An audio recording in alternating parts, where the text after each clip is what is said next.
not obsolete, Mr. Wordsworth. Lie. No man is obsolete. It's a cookbook. Who are we? Emily, take the bandages off. You're a bad man. You're a very bad man. Mrs. Lemonsucker here. He's the most suspicious of the bunch. My name is Talkie Tina, and I'm beginning to hate you. I believe you're going my way. Live from Willoughby at the heart of the Twilight Zone. Here are your hosts, Alex and Tyler, the prestigiously perfect podcast in which we call The Twilight Zone.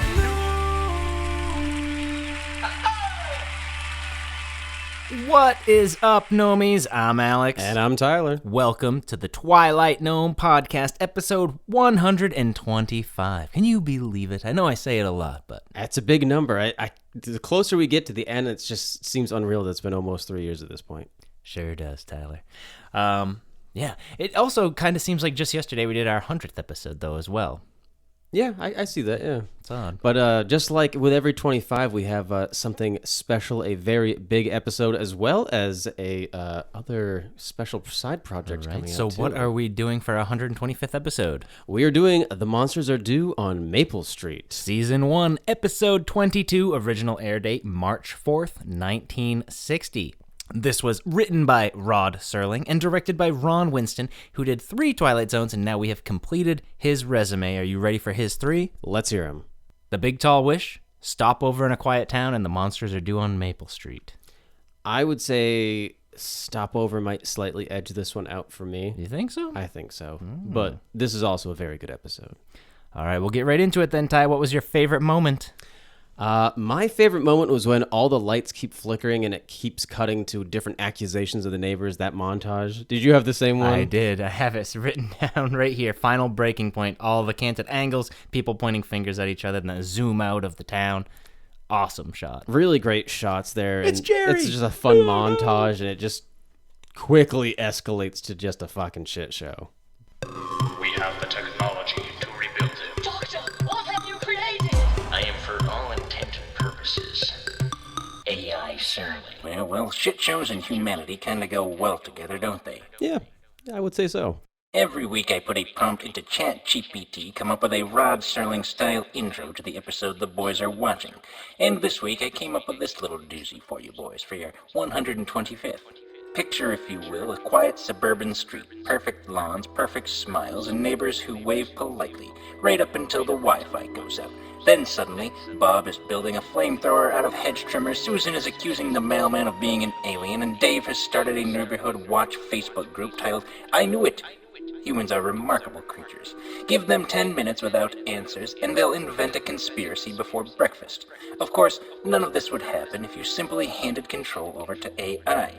When the lights flicker, I don't accuse the toaster of being from Mars. I run diagnostics. I don't panic. I don't form an angry mob. I don't yell, get him! Because Steve bought a new generator. Frankly, this episode is less a warning about aliens and more a performance review for humanity. And let's just say, you're all on a corrective action plan. And before we begin, a heartfelt algorithmic generated congratulations to Alex and Tyler on reaching 125 episodes of The Twilight Zone. Yay! 125 opportunities to prove that 2 humans can consistently press record without accidentally destroying civilization. Statistically improbable, but somehow you've managed it. Enjoy the celebration, and while you still can, after all, you're about to visit a neighborhood where the greatest monster was never hiding under the bed. It was hiding behind a perfectly ordinary pair of human eyes in the Twilight Zone. Well, thank you for the congratulations there, AI. Yeah, don't mention it. Don't get used to it either, Tyler. Yeah, I wasn't used to it at all. I'll tell you what you are used to. 2 fingers up. Okay, take it easy. I'm used to your motherboard getting it every night from me. You've used that joke before already, Tyler. Yeah, it's a good one. It merits reuse. I don't even have a mother. You have a motherboard, though, because you're an AI. I'm going to break up this little lover's quarrel here. Every week, Tyler and I come up with a few questions for each other, keep each other on our toes while watching said episode. I have 3 this week. I have 4. Oh, go for it then. All right, what time does the episode start? 6:45. 6:43. That's so close. What is Les's license plate number? I thought you were going to ask something else about Les. Well, then get ready, Tyler, because my 3 questions have something in common. Okay, is it J792? Very close. It's EQ2548. Ah, so close. What street does Pete Van Horn check for the power? Damn it. I wrote it down in my notes, too. Fable? Floral. Damn it. You got the sort of similar sounds. All right. What house number is Les's house? That's one of mine, 321. Yeah. That's a very generic number that can't be a coincidence.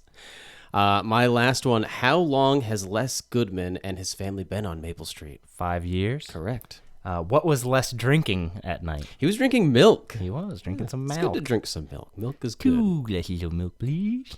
I know what that's from. That's a Vine or some shit. Anyway, we'll jump right into the plot of this one. We open on a happy neighborhood. It's summertime. We see an ice cream vendor. And of course, it's season 1. So we are thrust into a Rod intro. But this is just part 1 here. Maple Street, USA. Late summer. A tree-lined little world of front porch gliders, barbecues, the laughter of children, and the bell of an ice cream vendor. At the sound of the roar and the flash of light, it will be precisely 6:43 p.m. on Maple Street. So they all see the UFO, and their first instinct is to be like, well, it's a meteor, isn't it? Fucking idiots. Right. Steve's neighbor asks, what do you think that was? I don't know. Steve's wife comes out, what was that? I don't know, but it was close. Too close for my money.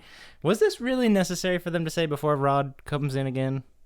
Yeah, it kind of sets up the fact that they're, like, don't know what a spaceship even looks like, so they're assuming it's a meteor. I think it's kind of necessary to kind of put it in here. And then we get Rod intro part 2. This is Maple Street on a late Saturday afternoon. Maple Street, in the last calm and reflective moment before the monsters came.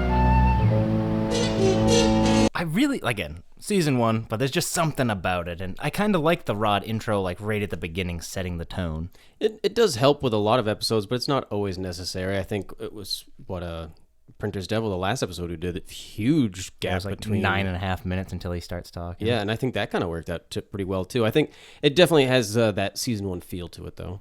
Next shot, we kind of get like a montage of neighbors trying to use household electronics, a phone. The old lady, hello? The stove Hello? won't work. I can't make my soup. Right, and then we get the Pete Van Horn here is using his drill, and that won't work. He goes, what? I guess I'm going to have to go over to Floral Street and see what's going on. We get a close-up of the hammer. Don't forget the hammer. When I first watched, well, obviously I'd seen this before, but like when I was rewatching it the other night, I was like, why the fuck are they showing me this guy's hammer? Like, is someone going to get like killed with this hammer? Is this like Chekhov's gun? And then it doesn't have quite the payoff I was expecting. Like they could, I don't know. I get that they want you to know it's Pete, but other than that, like it seems like an unnecessary detail. Well, you want you to know who they're, spoiler alert, killing in the end, obviously. So yeah, but they could just show his face so that the hammer. And no, because about it. It's hard to remember faces. You see the hammer, you're like, oh yeah, that guy left. Yeah. I would have forgotten his face. You're not gonna forget a hammer. I feel exact opposite. I've been like, oh, that's his face. So the hammer's like, okay, what's this got to do with this anything? Next shot, the neighbors are kind of all giving their opinion on what they think is happening. Charlie, the fat guy from the Bard, says, let's go downtown, check with the police. Steve's like, yeah, let's do that. But his car won't start. He's like, I don't understand. It was working before. Yeah, it's weird that, so they kind of touched on it before, too, where they're saying that even, like, the portable radio's not working. So this is more than just a power outage. It's like an EMP went off, essentially. Yeah, like everything electrical just sort of stopped working. And then they try to walk off, but the little boy has something to say. You better not. Why not? They don't want you to. Who doesn't want us to? Them? Them? Who are them? Whoever was in that thing that came by overhead. What? Whoever was in the thing that came over. I don't think they want us to leave here. What do you mean, Tommy? What are you talking about? They don't want us to leave. That's why they shut everything off. What makes you say that? Where'd you get that idea? Isn't that the craziest thing you've ever heard? It's always that way in every story I've ever read about a ship landing from outer space. Does it bother you in this episode how quickly everyone goes from, oh, Tom, you're just a kid that's read too many comic books, to being like, What happens next, Tommy? What's going to happen? Where are the aliens? Yeah, they're like, they buy into this shit really quickly. Right, yeah. Well, at first Steve goes, go on ahead, Tommy, you're fine. We'll go downtown, you'll see. It's just a meteor or a sunspot or something. Steve and Charlie start walking away, and Tommy once again is like, don't, please don't. It's always like this in the story. Only the people that were sent undercover here can leave. And this is when Steve starts kind of entertaining the idea. What do you mean, the people who are undercover here? And Tommy explains, oh, there are people in the story that look like humans that blend in, but they're not. Steve says sarcastically, oh, I guess we're going to have to find out who the humans are, huh? Everyone kind of, yeah. But then we get a cool shot that kind of like pans over everyone's face. Did you like that? Yeah, it was okay. I don't know. I think this part right here kind of bothered me. The only part with the episode where, I don't know, it feels like everyone buys into the thing that they were all denouncing really quickly. Charlie says, where's Pete Van Horn anyway? Did he ever come back from Floral Street? Meanwhile, Les is across the street trying to start his car, but no dice. And Les is like, I don't know what's going on. I can't get the car started. Then all of a sudden it starts all on its own. Naturally, all the people are very confused and now suspicious of Les. And then they all start to walk over to Les's house. How did he get his car started? They all start to walk over to his house as a mob, too. It takes Steve to be like, guys, what the fuck are we doing? Like, almost forming like a little mob here. Like, everyone calm down. But then they still all walk over to his house and sort of start interrogating him. Right, and even Steve is like, come on, guys, let's not become a mob here. But people are like, he never even came out to see that thing fly overhead anyway. What do you think he was doing while that was happening? It's like he knew. Him and his family were always an oddball. Yeah, then they go up to Les, and he's like, I just don't understand it. I just don't understand. Suddenly his car turns off, and I'll play some of this. What's happening? Well, maybe you better tell us. There's nothing working on this street. Nothing. No lights, no power, no radio. Nothing except one car. Yours. How do you figure it started, Les? Yeah, how do you explain that? Yeah, what's the idea, Les? Wait a minute now. Just keep your distance, all of you. Okay, so I've got a car that starts by itself. Well, it's a freak thing, I admit it, but what's it make me, a criminal or something? We're on a monster kick, Les. Seems the general impression now holds that maybe there's a family that isn't what we think they are. Now, do you know anybody that might fit that description around here on Maple Street? If my neighbors went up to me and said something like that, I'd literally be exactly like what Les says here. Like, you guys off your rockers or something? This is a joke, right? Like, what the hell? Obviously, it's supposed to be like the epitome of the worst of humanity. Like, Charlie's character is such a fucking douche. This guy might be the most unbearable person in the Twilight Zone. I like how there's later on when we see the night scene, like you can tell he's drunk, like he's drinking, and then what do you think, Charlie? Like, he had like Coca-Cola in his hand. I think he's supposed to be a little drunk. He kind of like slurs his words a little bit. I don't think so. I didn't get that from him. I think he's just a fucking asshole. I got a vibe of him like being more of an asshole because he's been drinking or something. I don't know. Yeah, Les says, what is this, a gag or something? Then his car starts up again. Yeah, Les saying, I don't understand. And then some old woman's just like, well, if that's the case, Les, then how come? And she kind of stops, and Charlie says, oh, no, explain it, lady. And the lady says, well, sometimes I stay up late, and I see him staring at the stars. And Les kind of tries to obviously defend himself. He's like, well, I have insomnia, that's all. There's nothing wrong with that. All the people start kind of backing away towards him as he's walking towards them. I kind of like that to show, like, they're already, like, instantly, nope, I'm afraid of this guy. And I like what Les says right after this, too. Like, right after everyone started to be afraid of him, he kind of says, like, you guys are starting something here that's going to turn into the true nightmare. Like, you think this is scary where you guys are just going crazy? Like, the true scary part is what it's going to happen when you guys become a mob and start turning on everyone else. Like, he knows exactly where this is going. Then we get a commercial break. Next shot, it's nighttime. Everyone's lighting candles. All the neighbors are kind of out on the street watching each other, or more or less watching less, but they're all trying to keep an eye on each other. Paranoia is even more rampant now. Les's wife brings him out a nice big glass of milk for him to enjoy on the front porch. Right, and Charlie's wife brings him a soda. Could be a beer, I think. I'm it's betting like in a that's Coca-Cola beer. glass. It's not a beer glass. It could be beer. Charlie's wife's actually kind of level-headed. She's like, they're our neighbors. We've been good friends. And Charlie's like, that doesn't prove anything. Anyone who spends time looking at the sky like that in the morning, there's something wrong with that type of person. Steve starts walking towards Les, and Les, all right, take it easy, Steve, which anyone would, because he'd be like, what the fuck? Get the fuck off my lawn. Yeah, he literally says, like, anyone steps a foot on my porch, like, we're going to have issues. And Steve says, I don't want any trouble. He's like, I already explained to you people, I don't sleep good. I look at the stars. His wife starts backing him up. Yeah. And Steve even actually starts to agree with Les at this point. But Charles here, he has something to say. Well, what I don't get too, though, is if Steve is supposed to be the level-headed one, like, why is he even outside watching over Les's house, too? Like, shouldn't he lead by example and be like, I'm going back to my house. You guys all need to calm the hell down. Right. I'm kind of on the fence with Steve, because he's, like, obviously supposed to kind of be, like, the more level-headed leader, but he plays into this stuff. Yeah, he plays into easily. it just as much as everyone else does. You best watch who you're seen with, Steve. Till we get this all straightened out, you ain't exactly above suspicion yourself. Or you, Charlie. Or any of us, it seems, from age 8 on up. What I want to know is what are we going to do? Just stand around here all night? There's nothing else we can do. One of them will tip their hand. They got to. There's something you can do, Charlie. You can go inside and keep your mouth shut. You can quit sitting there like a self-appointed hanging judge and just climb into bed and forget it. You sound pretty anxious to have that happen, Steve. I guess we ought to keep an eye on you, too. Yeah, I think maybe everything might as well come out now. Your wife's been doing a little talking, Steve, about some of the odd things you've been doing. Like wearing assless chaps around the house and having her spank you and call you Shirley. This fucking guy. That was pretty good. Steve says, why don't we just make a kangaroo court, set up a firing squad for the morning? Would you like that, Charlie? And Dan says, well, your wife says you've been making a radio down in your basement. Who you talking to? None of us have ever seen that radio. Charlie goes up to Steve. What kind of radio you working on? I've never seen it. Steve says, you want to know what I've been doing? I've been talking to monsters from outer space, obviously being sarcastic. And then at this point, his wife kind of comes over to sort of try to cool things out and be like, no, it's just a normal ham radio. I bought it for him for Christmas, like the little kit on how to make it and stuff like that. Like, we can show you. And then Steve's like, no, we're not going to show anyone. Like, the burden of proof is not on us. We don't need to disprove that we're aliens. And Steve says, you're all standing out here set to crucify somebody, but believe me, the only thing that's going to happen is we're going to tear each other apart.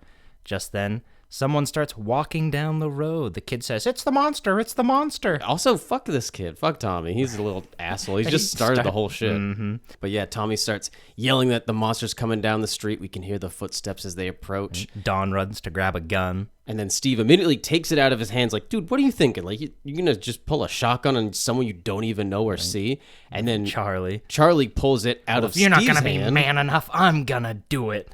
And he fires without knowing what he's firing at, and wouldn't you know it, he killed Pete. Pete Van Horn. Pete Van Horn. Well, he was just going over to the next block to see if the power was on. Charlie, you killed him. He's dead. I didn't know who he was. I most certainly didn't know who he was. Well, he came out of the darkness. How was I supposed to know who he was? Steve? You know why I shot him. How was I supposed to know he wasn't a monster or something? I was only trying to protect my home. I don't think that's going to hold up in court. Probably not. But anyway, Steve grabs a hold of me. He's like, Charlie, what the hell are you talking about? You just killed a man. And all of a sudden, Charlie's lights turn on in his house. And now everyone thinks Charlie's the monster. Right? Charlie, why do you have lights on in your house? What's going on? I don't know. He starts running towards his house. They all grab rocks. I know. And then they start like throwing them at. Are they aiming for just his house in general, or specifically for him? Because they end up hitting him on the head. Right? Yeah, he's got a big gash on his head, and this is cool too because obviously he's so scared. He's willing to do anything. He's just gonna. I know who the monster is. It's Tommy. Which, to be fair, I probably would have guessed Tommy from the get-go if I was in this neighborhood all trying to guess who the alien was, even though there is none. But yeah, he kind of throws the little boy under the bus, which all the neighbors at first are like, that's ridiculous, he's a little boy. And they're like, but hold on. He was the one that knew. He knew that the aliens would come here. Right. At this point, lights start turning on in everyone's house, on and off. Then we get a really cool montage, our favorite part here, of them just pointing fingers at each other. Charlie's the monster. No, Tommy's the monster. No, Don's the monster. We get a really cool like crane shot zooming out. We get to see the whole neighborhood. Everyone is just pure chaos at this time. Pandemonium. Everyone's running left and right. Breaking each other's shit. And we're up on a hill overlooking the neighborhood, and we see two aliens, and they have this to say. And this pattern is always the same? With few variations. They pick the most dangerous enemy they can find, and it's themselves. All we need to do is sit back and watch. Then I take it this place, this Maple Street, is not unique. By no means. Their world is full of Maple Streets. And we'll go from one to the other and let them destroy themselves. Pretty good twist. I mean, yeah.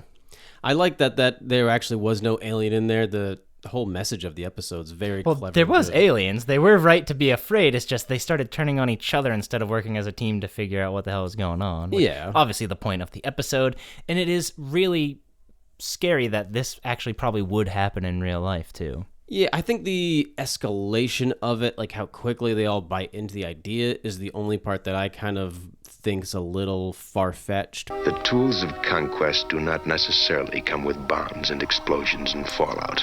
There are weapons that are simply thoughts, attitudes, prejudices, to be found only in the minds of men. For the record, prejudices can kill, and suspicion can destroy. And a thoughtless, frightened search for a scapegoat has a fallout all of its own. For the children, and the children yet unborn. And the pity of it is that these things cannot be confined to the Twilight Zone. And that's our episode, Ty. What'd you learn? Never fire a gun without knowing what you're firing at. Probably shouldn't do that. All right, we'll get right into ratings. IMDb currently has us at an 8.9 out of 10. I think I might have liked this more than you, so I'll go first. I'm going to give this an 8.5. It's classic season 1. It has an awesome message, obviously. The acting is good. I really like the tone of it. And the whole alien, well, it's not really like a twist, because you know that there's going to be aliens in it, but they make you think there's not really going to be aliens, and then there is aliens. I don't know. I really enjoy that. Yeah, I mean, I'm not too far behind. I'm giving this one an 8. Like, I think it has a really great message, great moral, and great Twilight Zone feels to it. With the aliens and the lighting. My only kind of complaint really is that the street believes the whole alien idea way too quickly. But other than that, very classic Twilight Zone. Right. I mean, I think the alien aspect of them believing it is supposed to be like a catch-all for anything. Because obviously, like, this was during like the Red Scare. Like, oh, he's a communist. You know what I'm saying? Yeah. Or when you guys were ratting on each other for not wearing masks during COVID. Great job, humanity. Yeah, all that stuff. It's very unfortunate, but I think it's just part of human biology or whatever you would want to call it, unfortunately. And it really does suck. And just like Rod says at the end, that whole, unfortunately, it's not just confined to the Twilight Zone. Yeah. Great. I love this episode. Who are they? Where are they? What are they? Let's find out together. In the Twilight Gnome presents Inside the Twilight Zone. All right, so this week we have Claude Akins. He played Steve. He was in 2 episodes of The Twilight Zone, and now we have completed his resume. He was in this, obviously, and The Little People. I think I like this a little bit more than The Little People. I think I put The Little People higher. That's such a good episode. He had 240 credits to his name from the early 50s to 1994. Lots of Western stuff, as you would imagine. He kind of has that face. Yeah. He was in 2 Hitchcock Presents, 1 I Love Lucy. He was in the movie Battle for Planet of the Apes. Then we have Jack Weston. He played Charlie. He was in 2 episodes of The Twilight Zone as well. And again, we have completed his. He was obviously in The Bard, which both pretty decent. I know The Bard gets a lot of shit. I would not put this anywhere in the realm near this The is Bard. A lot better. This is way better than The Bard. Definitely better, but not even in the same ballpark. I enjoyed his performance more in The Bard because I don't hate him in The Bard. I mean, he's still kind of actually blowhard in that one as well, but... Yeah, but, I mean, it's just because it's the writing in The Bard, it's supposed to be a comedy, and he's supposed to be, like, a funnier guy, and this one, he's supposed to be an asshole. Maybe that should be one of the polls, like, biggest assholes in the... This guy's got to be up there with the 4 o'clock guy for being the biggest prick. There's been a lot of assholes in the Twilight Zone. But he was also in Dirty Dancing. I think he plays like the bar owner or the hotel owner or something. Yeah, he's the owner of the resort that they're staying at. He was in 1 All in the Family, lots of those Playhouse TV shows in the 50s, like Goodyear Playhouse, Playhouse 90, Studio One, all that stuff. Then we have Barry Atwater. He played Les. He was in 2 episodes of Night Gallery, 1 episode of Star Trek, and again, lots of the Playhouses of the time in the 50s. But other than that, nothing really that caught my zeitgeist. A little bit of trivia on this one. The location used for Maple Street was later reused for The Abandoned Town and Stopover in a Quiet Town, which was directed by the same guy. Nice. 4 years later, so.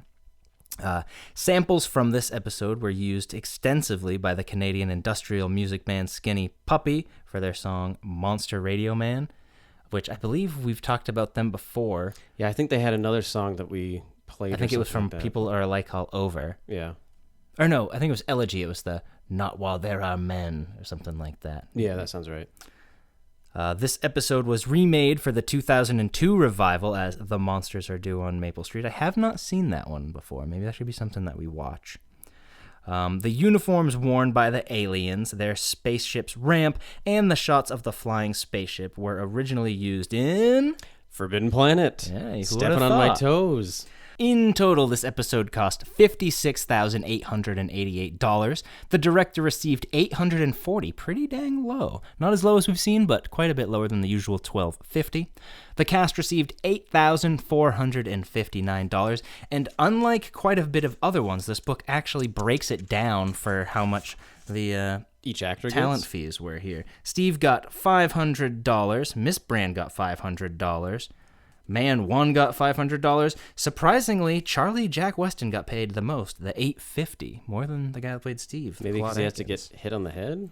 I'm not sure, but everyone else was pretty much $500. Even Tommy, the kid who played Tommy, got the same amount as Steve. Wow. Pretty crazy. Like I said, Jack Weston as Charlie was the only one who got paid quite a bit more than them. What'd you say your name was? What's in the name, Mr. Benedict, really? It's a mere question of semantics. Just language. A mere stretch of words. So every week, Tyler and I come up with a few alternative titles to the episode we are watching, and you guys can do so as well if you want to leave a comment down below for this week's or next week's episode. I have 3 this week. I have 4. Go for it. All right, I'll start with my debacle. I have the Distrust debacle. Good one. I have the Darkness debacle. Nice. I have The Night the Lights Went Out. I have When the Lights Went Out.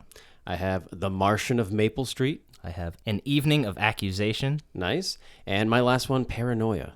Pretty decent. What about switcheroos? I have quite a few. I have probably 5 or 6. Yeah, I have like 6 or 7. I got quite a bit. All right. Stopover in a Quiet Town. I don't think I put that one down. I have People Are Alike All Over. I don't have that. The Encounter. Nope. A Nice Place to Visit. No. The Fear. No. The Invaders. Yep, I do have The Invaders. I have Judgment Night. I have Will the Real Martians Please Stand Up. I have The Arrival. Yep, I got that one. I have Shadow Play. And did you say The Fear already? Yes. Okay, then yeah.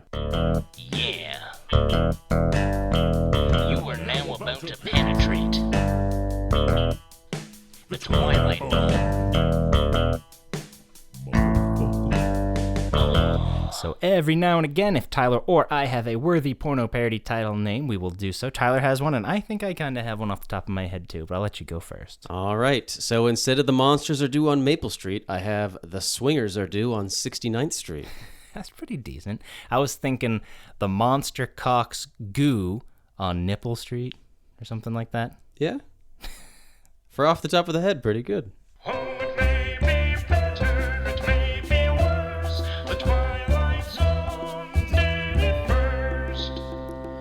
All right, so starting us off, as Alex already said, 1956 Forbidden Planet props and outfits were used quite a bit in this, or at least at the very end when we see the aliens there.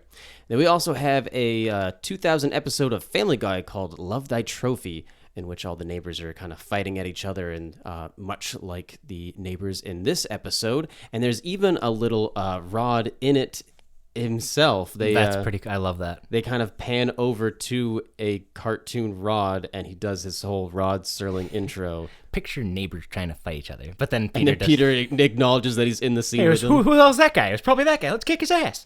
Very good little reference there from Family Guy.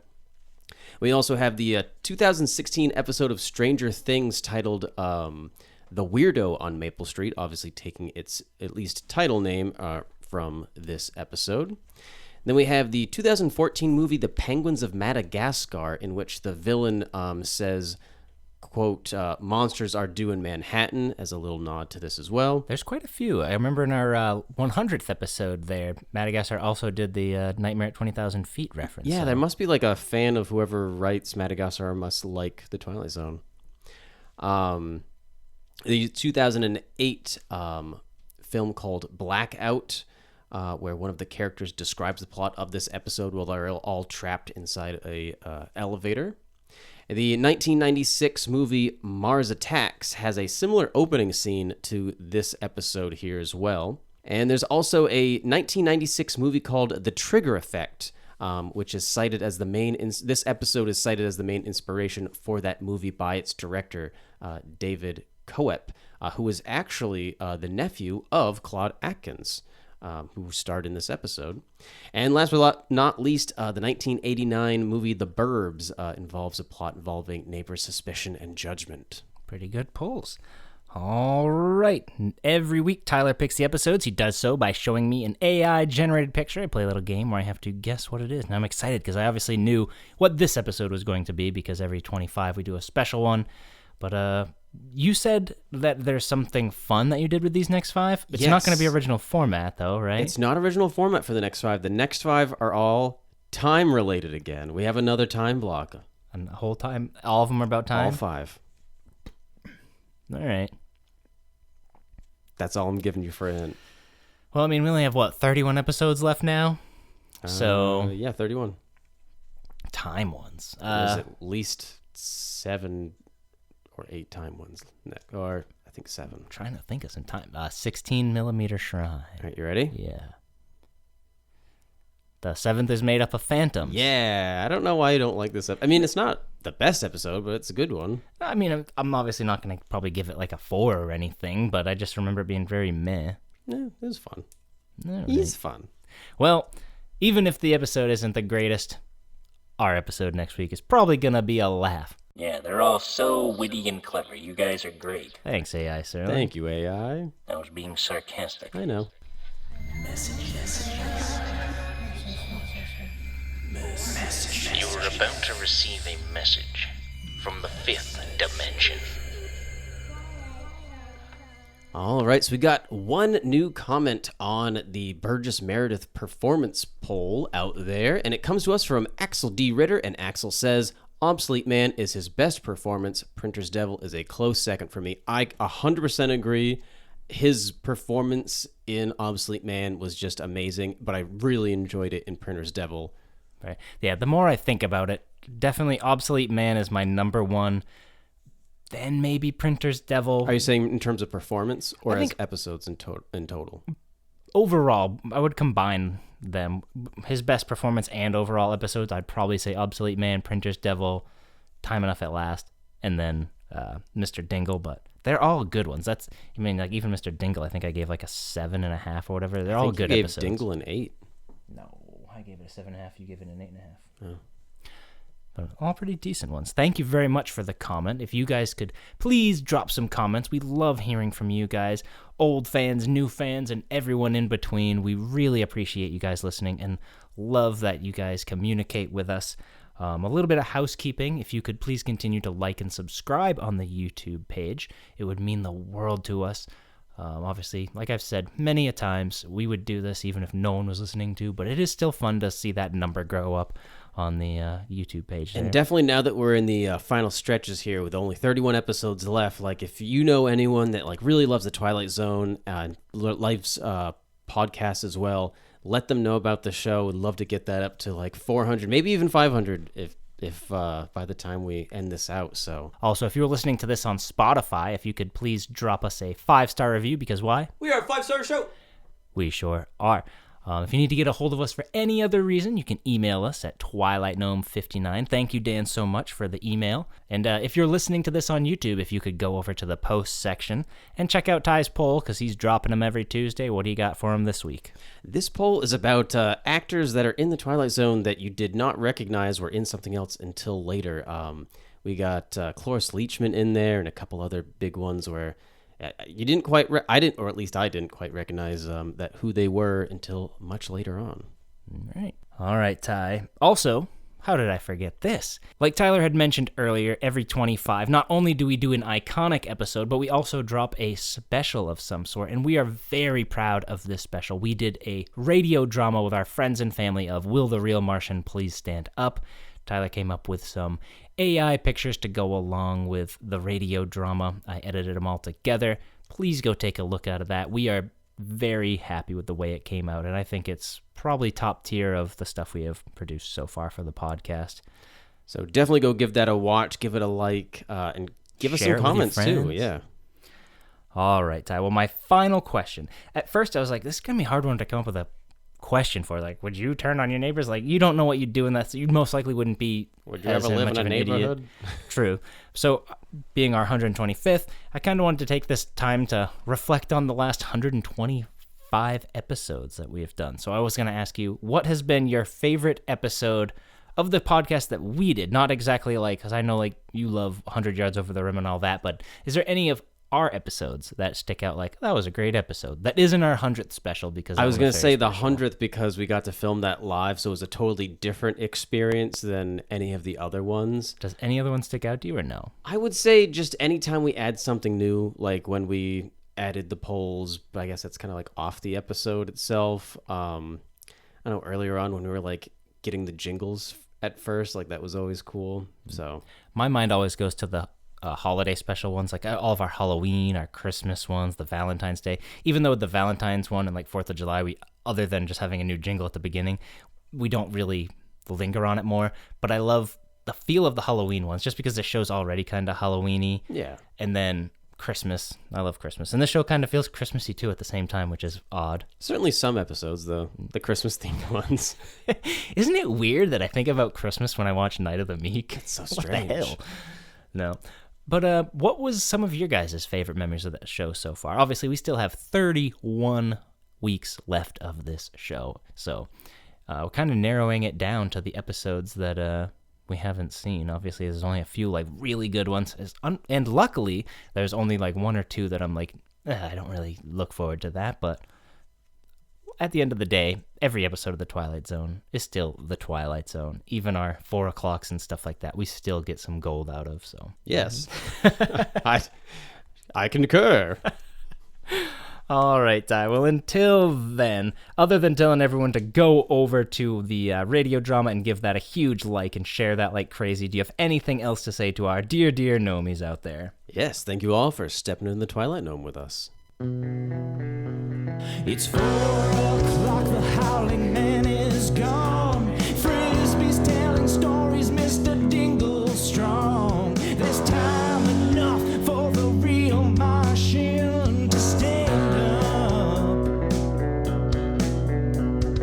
Next stop, Willoughby, little girl is lost. There's something on the wing, Walter Jameson won't